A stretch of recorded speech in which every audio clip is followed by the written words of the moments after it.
আসসালামু আলাইকুম, this is Iqbal Mohammad. Welcome to our show. আজকে আমাদের স্টুডিওতে উপস্থিত আছেন এমন একজন ব্যক্তি যাকে আমরা সবাই চিনি, বাট প্রকৃতপক্ষে চিনি না।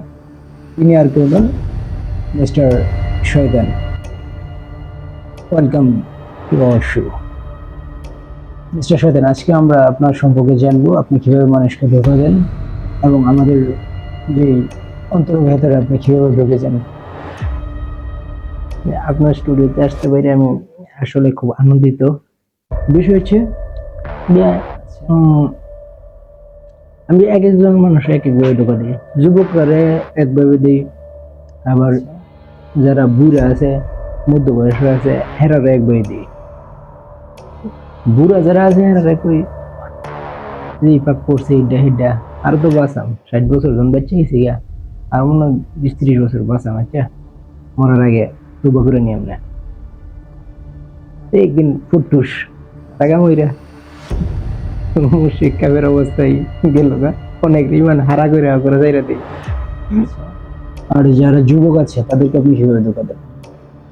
যুবকরা যদি মনে করেন কি হচ্ছে, হ্যাঁ বুঝাই যে সামনে অনেক সময় আছে, মাত্র তো অনেক চিল করবা, একটু কমপ্লেক্স করো, ঘুরো ফেরো, বুঝো না, মানে শরীর ইয়ে আছে আর কি, শরীর তেজ তেরাজ আছে, অনেক দুনিয়ার সময় 30, 35, 40 হয়ে গেলে কিন্তু তোমার জিমাই দেবা গা, তখন কি করবা? পরে অনেক করতে, পরে তুই করে নিও। আবার ধরা নামাজ পড়ে, এরা মনে মনে মনে দিয়ে দিই, হে মুখে নামাজ পড়ে না, এরা বালা না, এমন কেউ মানে আরেক মুসলমান ভাইয়ের প্রতি তার হিংসা বিদ্বেষ ঢুকাই দিই। Okay fine. আর যারা নামাজ না পড়ে তাদেরকে কিভাবে ধোকা দেয়? আর যারা পড়ে না তারা তো পড়েই না, এরা খালি মিউট করায় যে শুক্রবার আইছে, আজ নামাজটা পড়, তো পড়ার দরকার। টাইম অফ করে কোনো মতে নামাজের আগ ঘন্টা খালি যাবো গা, গিয়ে খুদবা টুদবা শুনবো, শুনলে তো হেদায়ত প্রাপ্ত হয়ে যেতে রেগা না, যাইবে কোনো মতে নামাজের আগে, তারপরে আবার আসরতে নাই।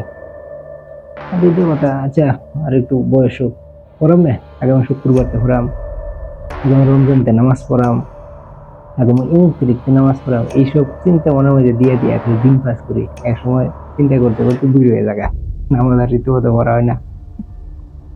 যারা আছে মেয়ে মানুষ, অনেকে আমরা দেখে থাকি যে প্রোফাইল পিক লক করা অথবা তাদের ফেস না দিয়ে অন্য কিছু কোনো পাখির ছবি দিয়ে অথবা প্রাকৃতিক সিনারি দেয়, আল্লাহু আকবার এইসব শব্দ, মদিনার ছবি বা কিছু দিয়ে থাকে, তাদেরকে আপনি কিভাবে ধোকা দেন?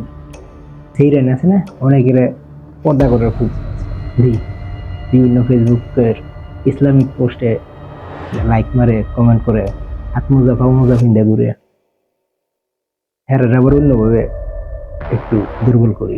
বিভিন্ন হুজুর, লিপস্টিক হুজুর টুজুর থাকে না, হেরার প্রতি একটু মায়া মহব্বত অন্তরের মধ্যে বসে আছে, ভালো একটা খায়েশ তৈরি করে দিই যে না, এই দাঁড়িয়ে আছে ওই পোলাটার, ওই হুজুরটা স্মার্ট হুজুর, মনে মধ্যে একটা আকাঙ্ক্ষা তৈরি করে দিই।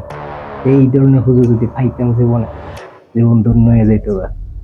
আর একবার মনে করেন ওই ধরনের ছেলে পেলে পাইলেও দিয়ে দিই, চেটে নামাই দিই, আসসালামু আলাইকুম, কেমন আছেন, আপনি কি করেন? আবার ওই পোলাইও সালামের উত্তর দেয়, ওয়ালাইকুম আসসালাম, জাযাকাল্লাহ খয়রান।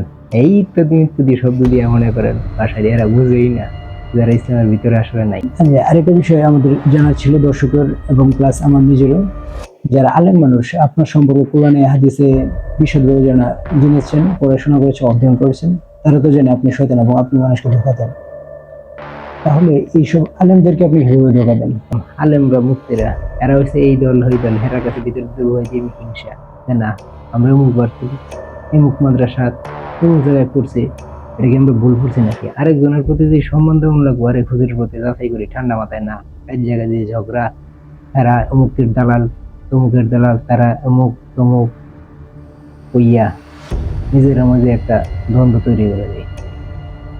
আর ধরুন যে শাহবাগ আছে না, শাহবাগ ঢাকা ভার্সিটি চারুকলা আশেপাশে, ওই দিকে যেমন লাগে না, এখানে দেখতে আছে, মনে করেন